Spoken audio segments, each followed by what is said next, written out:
yang lain. Assalamualaikum Bu Sari. Waalaikumsalam Bu Eka. Iya, hari ini saya mau ajak Bu Sari ngobrol. Iya. Soalnya kemarin kita sempat ngobrol-ngobrol, Bu Sari kayaknya menghadapi kendala soal pembelajaran di kelas ya. Benar sekali Bu Eka. Hari ini jadi kita luangkan waktu sebentar ya Bu Sari ya. Boleh, Mudah-mudahan apa yang kita bicarakan hari ini, apa yang kita lakukan, insya Allah nanti memberikan sesuatu. Terus Bu Sari berharapnya setelah kita selesai coaching ini apa yang Bu Sari dapatkan? Setidaknya saya sudah lebih kreatif lagi dalam Zoom, dalam membangun rasa anak yang tetap Zoom, semangat Zoom, dan pendampingan orang tua itu tetap. Oke gitu. Berarti pengen apa ya istilahnya pemecahan masalah dari yang Bu Sari hadapi ya? Iya, gitu iya. Ya. Oke. Bu Sari boleh diceritakan kembali kendala Bu Sari dalam pembelajaran ini seperti apa? Iya, terima kasih Bu Eka ya. Saya sebagai guru sangat-sangat harus belajar banyak ya, karena selama pandemi ini kita yang dari tatap muka, pembelajaran tatap muka harus lebih pindah ke daring ya, BK ya, daring. Sedangkan kita sekarang harus lewat Zoom, lewat Zoom karena tidak boleh tatap muka ya. Iya. Jadi Zoom online ya maksudnya online ya. Oke, siap. Itu. Sedangkan ilmu saya dari yang tatap muka ke Zoom itu sangat-sangat sedikit. Sedikit ya. Dan saya merasa tuh apa yang saya sampaikan lewat Zoom itu kuranglah berkembang ke anak. Karena dari segi IT itu kan belum menguasai sepenuhnya. Terus karena TK ini kan harus pendampingan Bu Eka, harus pendampingan, sedangkan tidak semua orang tua itu bisa mendampingi anak karena masalah kerja atau orang tua yang tidak bisa standby untuk memantau kegiatan anak di dalam pembelajaran seperti itu Bu Eka. Oke, Bu Sari ini pertama saya minta maaf dulu ya. Ada beberapa poin yang saya catat takut lupa nanti, jadi itu bisa jadi acuan kita ke depannya Bu Sari. Oke, tadi kan Bu Sari cerita tuh tentang Zoom. Nah, kalau saya dengar ceritanya Bu Sari, kayaknya Bu Sari tuh udah lumayan menguasai tentang Zoom ini. Bisa Bu Sari ceritakan kok sampai memilih menggunakan Zoom untuk online pembelajarannya anak-anak? Iya, terima kasih Kak. Karena pembelajaran ini kan Bu Eka, kalau cuma saya kirim video pembelajaran, anak tidak mengenal saya juga tidak tahu karakter anak gimana, kemampuannya seperti apa. Anak itu kreativitasnya tuh lebih terarah, lebih bisa saya lihat melewati Zoom. Begitu Bu Eka. Oh, jadi itu alasan kenapa memilih Zoom ya Bu Sari? Sejauh ini saat pembelajaran Zoom apa yang Bu Sari lakukan saat pembelajaran itu? Selama Zoom itu kami pertama-tama pembukaan ya, pembukaan, terus ada ikrar. Setelah ikrar, pembacaan doa segala macam, kita ada namanya aktivitas terbuka Bu Eka. Aktivitas terbuka itu seperti menggerak-gerakkan badan, senam, motorik kasar ya, motorik kasar ya. Jadi di Zoom itu saya harus lebih kreatif, harus memasukkan segala musik agar mereka bisa mengikuti seperti itu. Bu Sari merasa kurang kreatif berarti selama ini. Kurang kreatif. Iya, dari sisi mana Bu Sari ngeliat kalau Bu Sari kurang kreatif? Tadi saya dengar Bu Sari sudah bisa masukin musik ya. Iya. Terus tanggapan anak-anak sejauh ini tentang apa yang Bu Sari sampaikan di pembelajaran bagaimana? Responnya sih berbeda-beda ya Bu Eka ya. Karena ada anak yang suka bergerak dan ada anak-anak juga yang udahlah Bu, gak usah senam lagi seperti itu kan, langsung aja Bu belajarnya seperti itu. Sedangkan kalau kita tetap muka kan kita bisa mendampingi anak, ayo nah sambil gerak-gerakan tangan mereka kan. Sedangkan ini Zoom kan hanya bisa musik, saya memimpin, mereka mengikuti seperti itu. Oke, berarti sejauh ini hanya musik yang digunakan. Iya. Gitu. Terus bayangannya Bu Sari, sesuatu pembelajaran yang kreatif selain menggunakan musik itu seperti apa? Saya rasa dengan permainan ya. Oke, permainan ya. Iya, permainan, misalnya mereka senang sambil mengukul apa gitu, bisa jadikan alat musik. Seperti itu sih.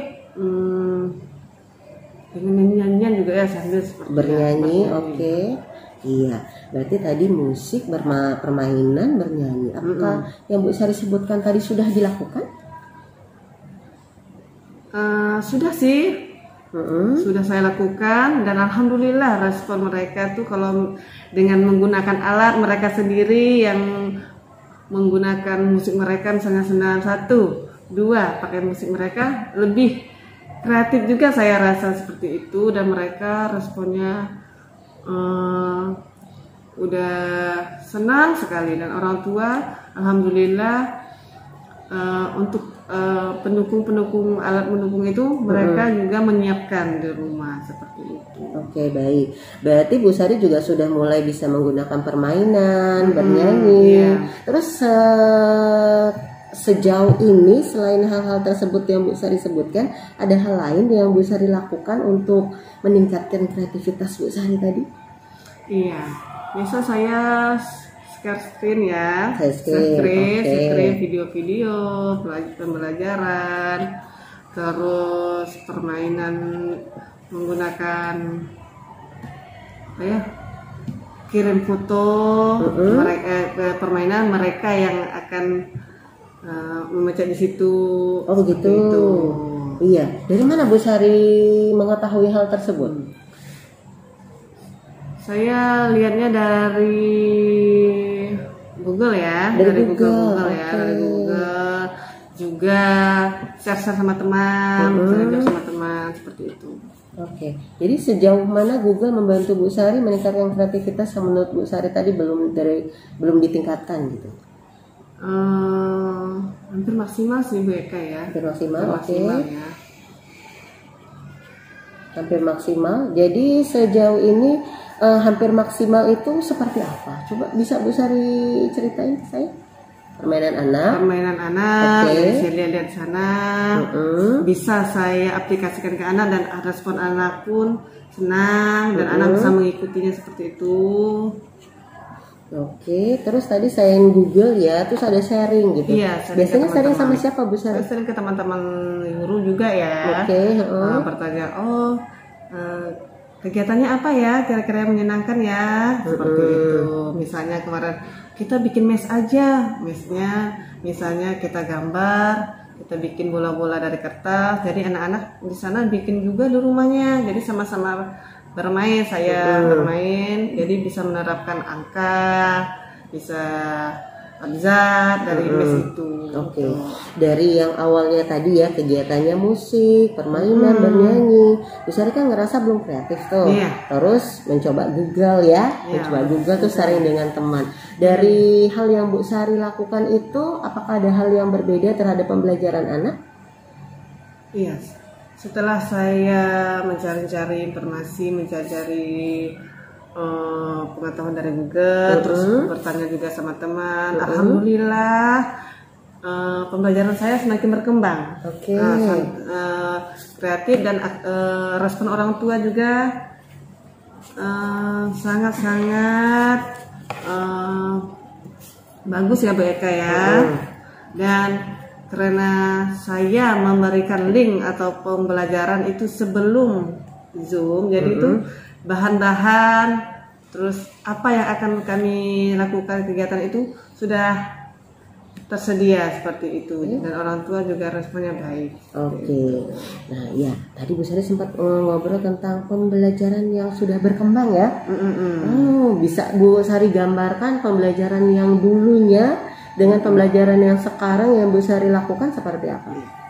Dulu saya cuman belajar seperti vakum ya, cuman sediakan pensil ya, buku ya, atau kita hari ini mewarnai ya. Jadi anak-anak kayaknya bosan gitu kan, nggak ada permainan, nggak ada yang namanya aktivitas-aktivitas lain seperti itu. Bu, kok mewarnai lagi Bu? Seperti itu, walaupun mewarnainya kadang saya pakai spidol, terus menulisnya mengubah-ubah caranya itu, tapi masih aja respon anak tuh kurang menarik lah bagi mereka.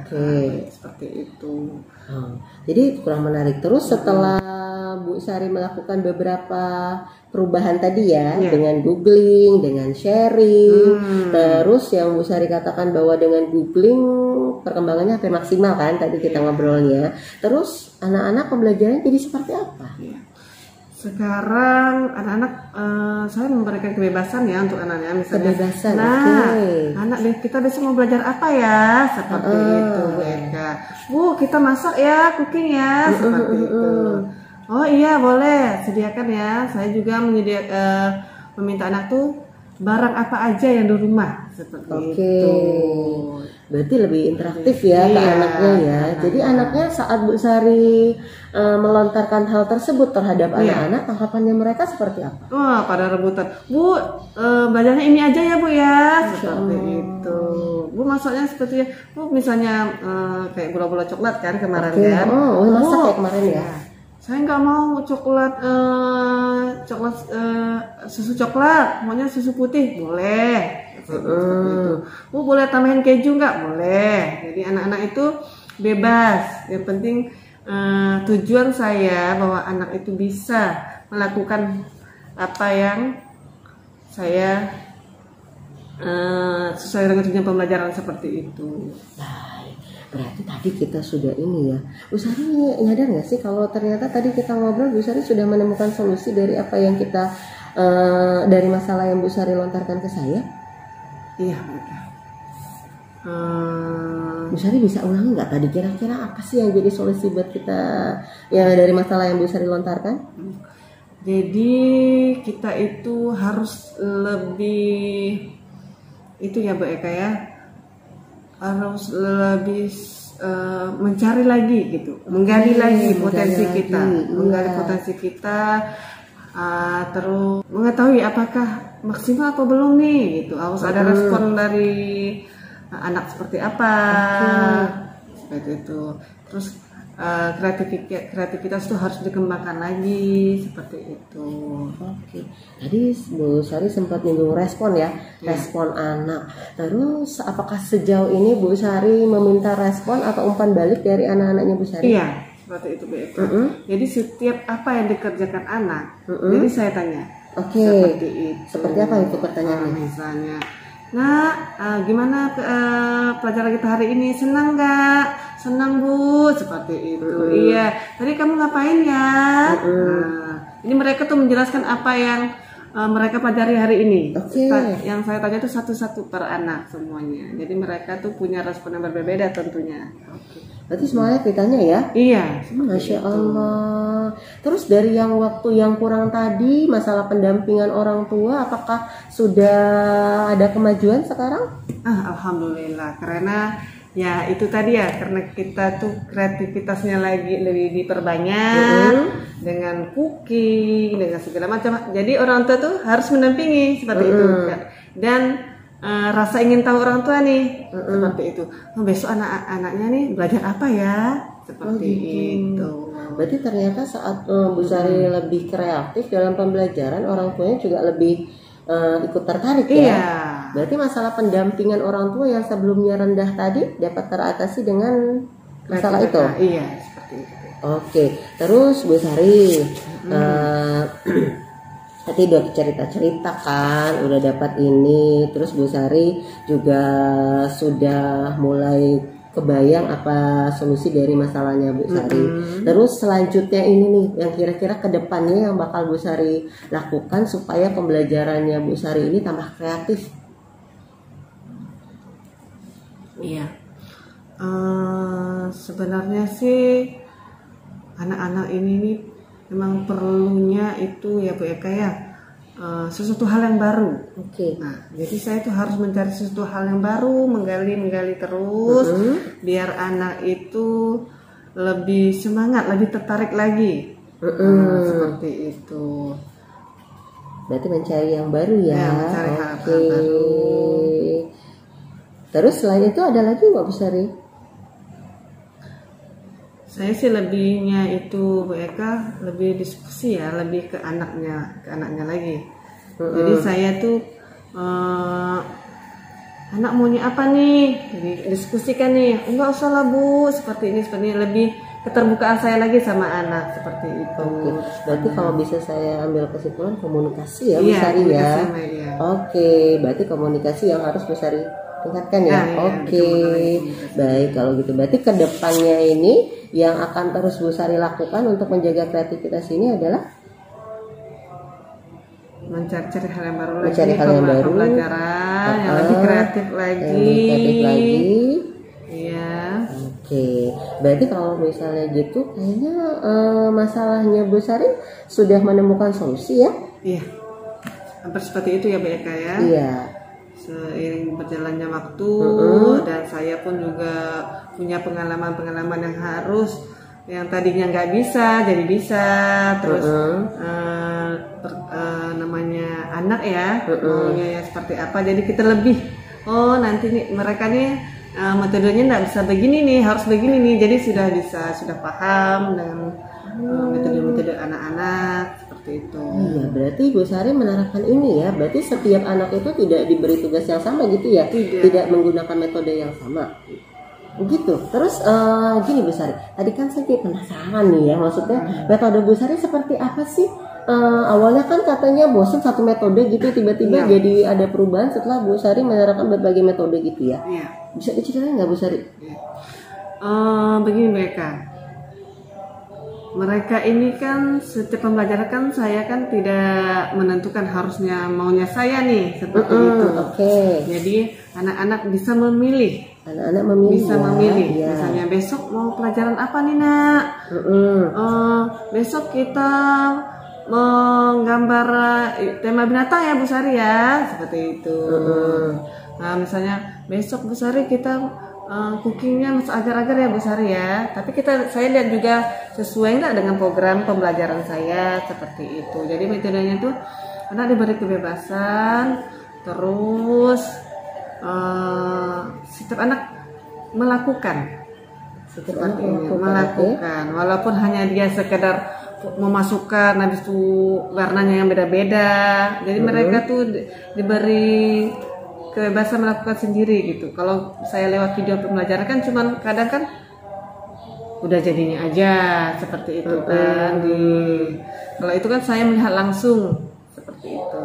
Anak-anak beda interaktifnya. Terus yang setelah melakukan berbagai hal tersebut apa yang sekarang Bu Sari rasakan? Senang seperti itu. Zoom ke anak-anak itu jadi menyenangkan. Karena respon anak-anak baik, respon orang tua mendukung sekali gitu.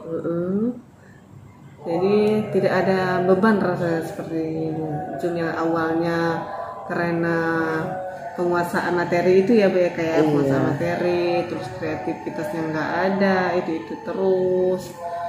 Karena sekarang udah banyak metode-metode yang diberikan, terus ketertarikan anak dengan Zoom yang kita berikan itu, jadi saya merasa bukan beban lagi seperti itu. Masya Allah. Berarti sekarang udah nggak ada ganjalan ya Bu Sari ya? Iya, mengalir aja begitu Zoomnya, seperti tetap muka. Baik. Berarti sudah senang ya pembelajarannya ya. Berarti dari sejauh mana ngobrolnya kita tadi akhirnya kita dapat solusi ya Bu Sari. Berarti tujuan kita ngobrol hari ini tercapai ya Bu Sari ya. Bu Sari jadi bisa menemukan pemecahan dari yang Bu Sari rasakan ya. Dan tak sadar nggak sih ternyata solusi itu datang dari Bu Sari sendiri loh. Saya nggak pernah kasih solusi ya sama Bu Sari. Iya ya, biasa ya. Luar biasa. Makasih ya Bu Sari waktunya hari ini. Sama-sama. Senang bisa membantu Bu Sari. Terima kasih juga udah jadi pendengar. Iya, terima kasih. Mudah-mudahan kelasnya semakin ramai, semakin menyenangkan. Amin. Ya, Bu Sari, Ya. Gimana kabarnya Bu Sari? Alhamdulillah sehat. Sehat ya, syukur. Tadi barusan kita dengarkan bersama Bu Sari di coaching sama Bu Eka. Ya. Nah, bagaimana perasaan Bu Sari setelah di coaching sama Bu Eka? Lega banget. Lega. Bisa ceritakan kenapa lega? Saya mendapat solusi bagaimana yang tadinya permasalahan saya seperti apa, akhirnya dengan tersendirinya ada solusinya seperti itu. Oh, jadi dari hasil coaching itu Ibu menemukan solusi untuk masalah Ibu sendiri ya. Baik. Dari hasil coaching yang dilakukan oleh Bu Eka tadi, menurut Bu Sari, apakah ada yang perlu diperbaiki? Sudah bagus Ibu Eka coachingnya dan semuanya masuk ke saya seperti itu, semuanya sesuai dengan solusi, dapat tujuannya, dapat masalahnya semua terselesaikan. Berarti tidak ada yang perlu diperbaiki. Assalamualaikum warahmatullahi wabarakatuh. Selamat siang ya Bu Eka. Salam, selamat siang Bu Linda. Sehat ya? Alhamdulillah sehat. Sehat gimana nih Bu Eka proses yang sudah berjalan selama 1 bulan ini? Iya. Pertama-tama minta maaf Bu Linda karena memang 2 mingguan terakhir ini saya agak kendor karena memang suasana sedang berduka, tapi alhamdulillah tetap menyadari bahwa ini tanggung jawab saya tetap dilakukan. Jadi karena sebulanan hampir 3 mingguan ini kan kita bersiap pembelajaran Amaliyah Ramadan nih Bu Linda.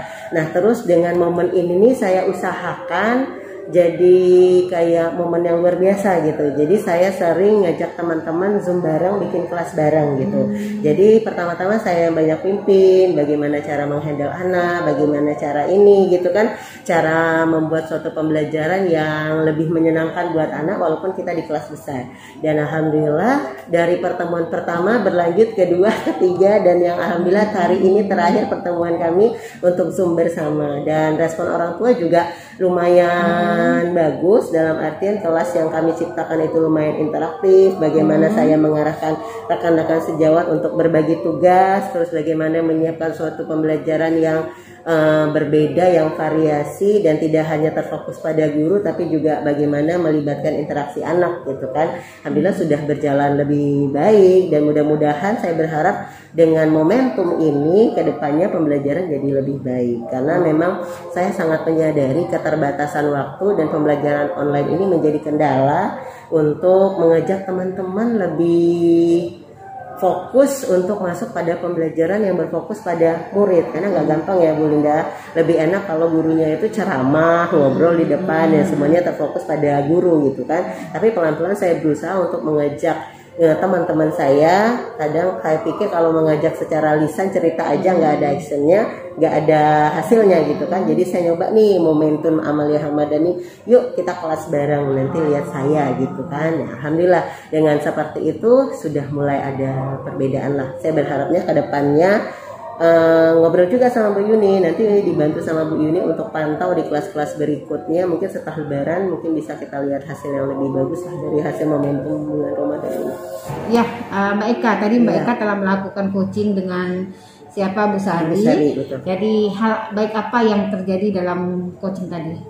Iya, saya menyadari Bu, saat kita di dalam suatu proses coaching itu kan ngerasa bahwa oh aku sedang digali nih gitu kan, aku sedang dihadapkan pada suatu yang aku harus jawabnya seperti apa. Jadi dari proses coaching tadi saya berusaha membuat Bu Sari nyaman dulu pastinya, dia pengen cerita segala macam gitu kan. Jadi permasalahan yang seharusnya terlontarkan dengan baik itu bisa saya gali gitu.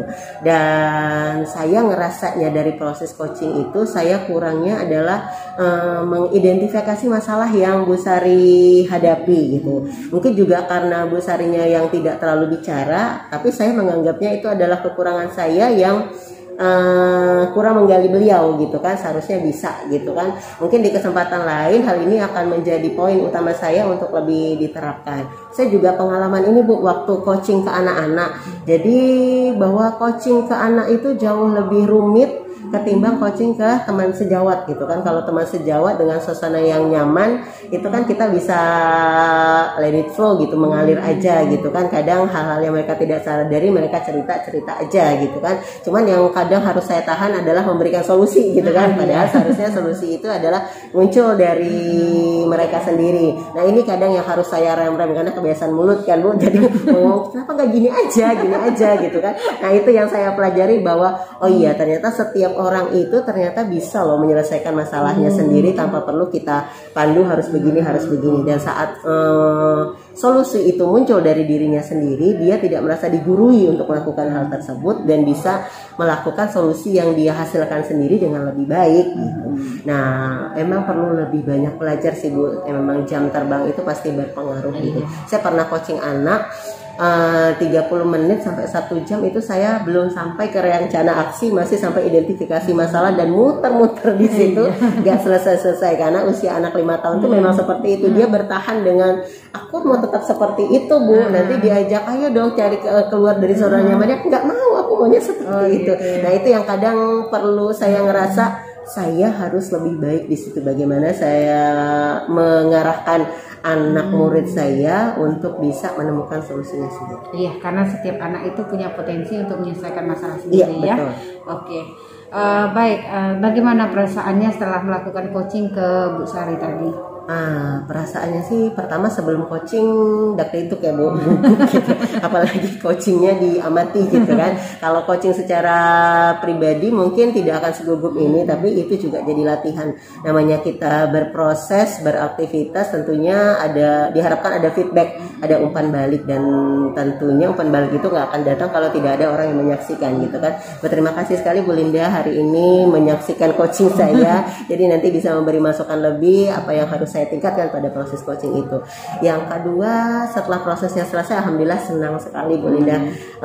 Saya menemukan bahwa tidak semua orang bisa secara gamblang mengungkapkan apa yang dia rasakan.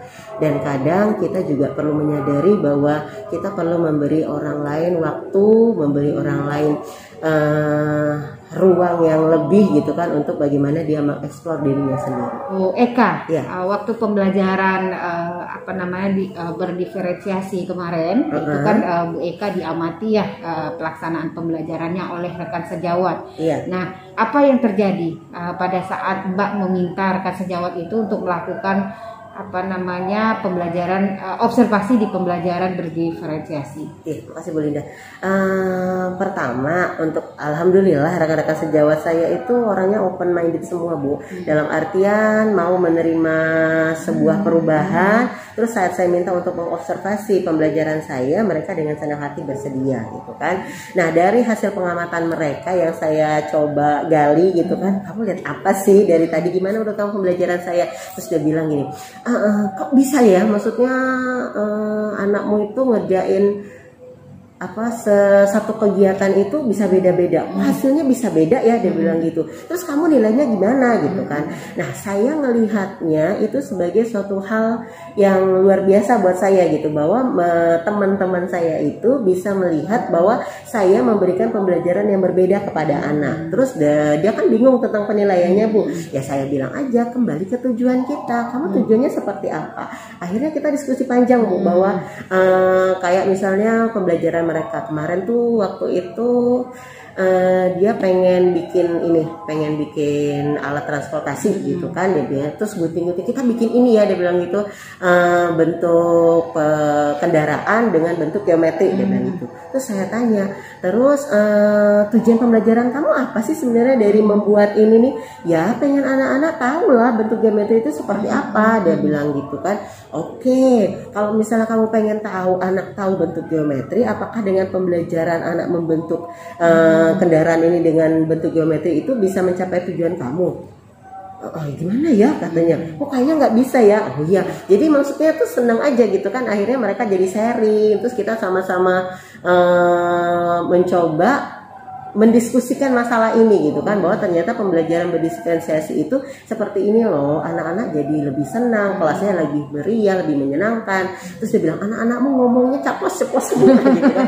Ya iya, saya bilang gitu, karena saya memberi kesempatan mereka bicara, saya beri mereka kesempatan untuk mengungkapkan apa yang mereka inginkan, tapi juga saya tidak memberi kebebasan seluas-luasnya. Saya bilang gitu, ada kalanya saya minta mereka untuk tetap tenang saat melakukan doa dan sebagainya. Itu bagaimana kita mengaturnya, saya bilang itu.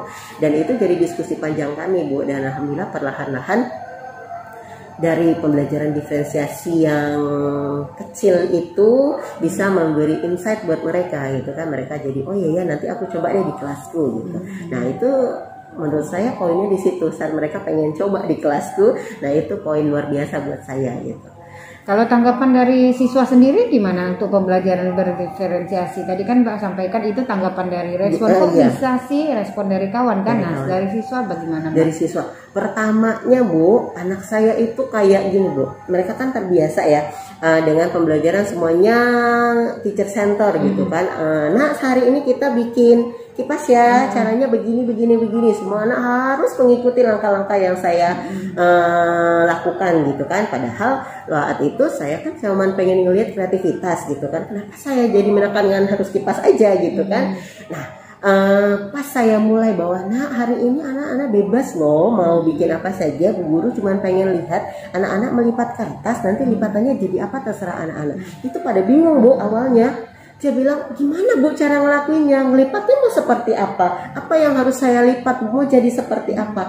Jadi saya berpikir, Masya Allah, bersalahnya aku selama ini gitu kan. Aku membatasi apa yang seharusnya mereka lakukan. Mereka bisa berimajinasi dengan apa yang mereka inginkan, tapi aku batasi gitu kan. Jadi mereka menunggu apa yang saya lakukan, apa yang saya instruksikan untuk mereka lakukan. Mereka tidak terbiasa untuk melakukan sendiri berdasarkan inisiatif mereka. Ini saya merasa sangat-sangat bersalah Bu. Jadi saya mencoba benar-benar merubah pola pembelajaran, dan alhamdulillah setelah perlahan tidak dalam satu hari Bu, berbulan-bulan juga, akhirnya mereka sudah mulai paham dan tidak ada lagi istilah saat pembelajaran saya itu yang hasil karyanya sama. Jadi anak bebas untuk mengkreasikan apa yang ingin mereka buat, menceritakan apa yang ingin mereka buat, dan mereka sudah mulai terbiasa untuk mengerti dari model mulai perencanaan apa yang ingin mereka lakukan, bagaimana eksekusinya, dan akhirnya mengkomunikasikan.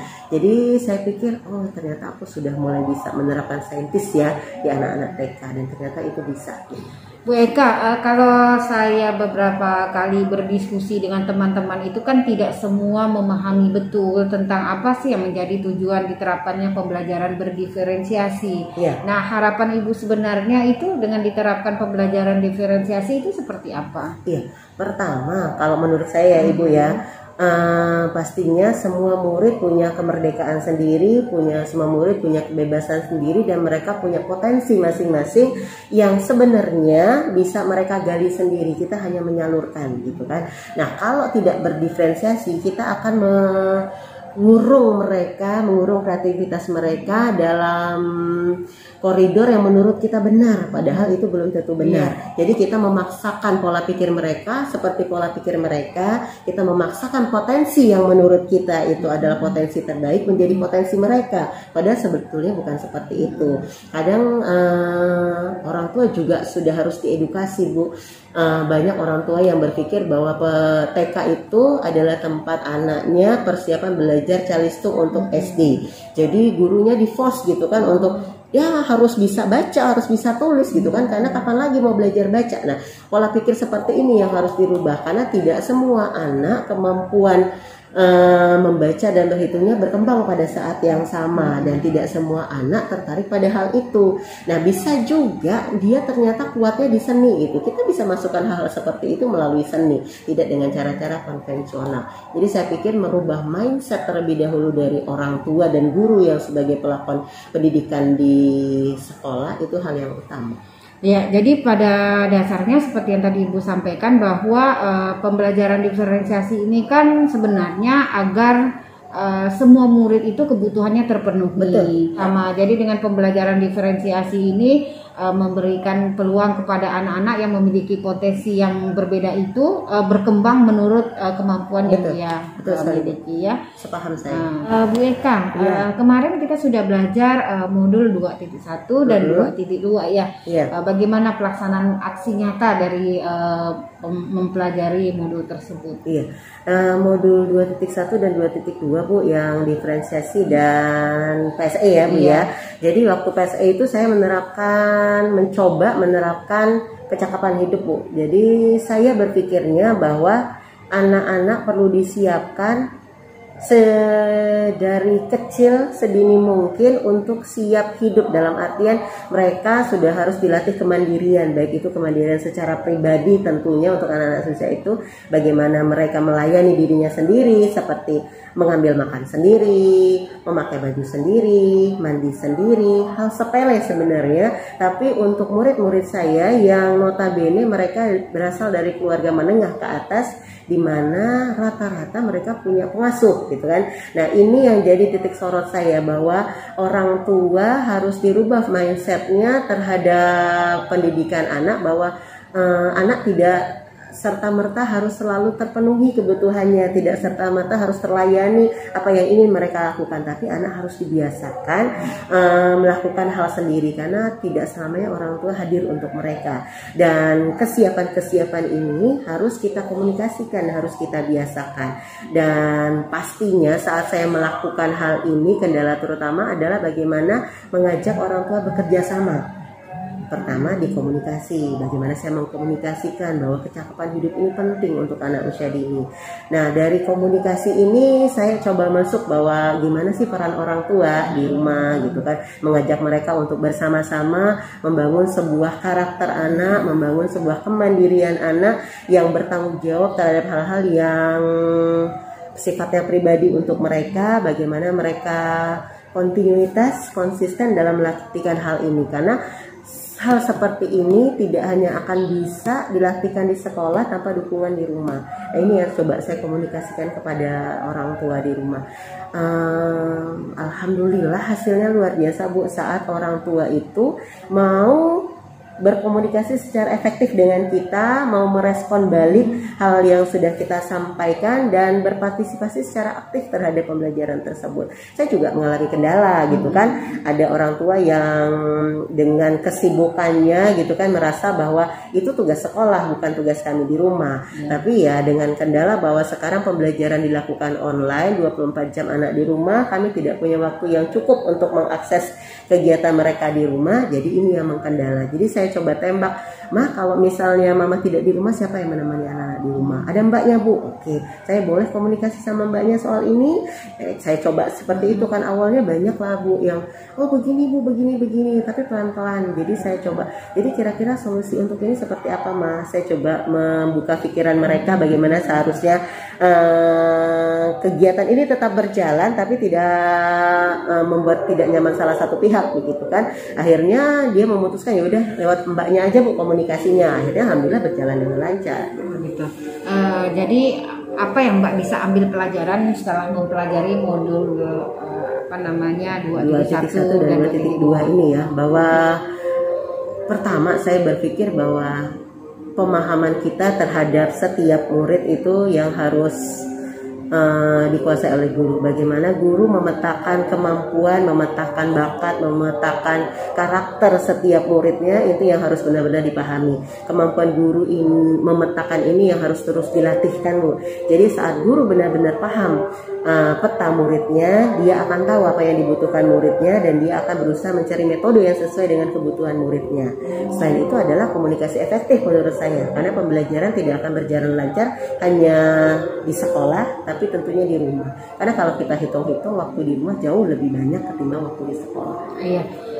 Ada yang ingin Mbak perbaiki dari aksi nyata modul 2.1 dan 2.2? Iya pastinya. Saya tuh sebenarnya orangnya tidak administratif Bu, tidak tertib administrasi.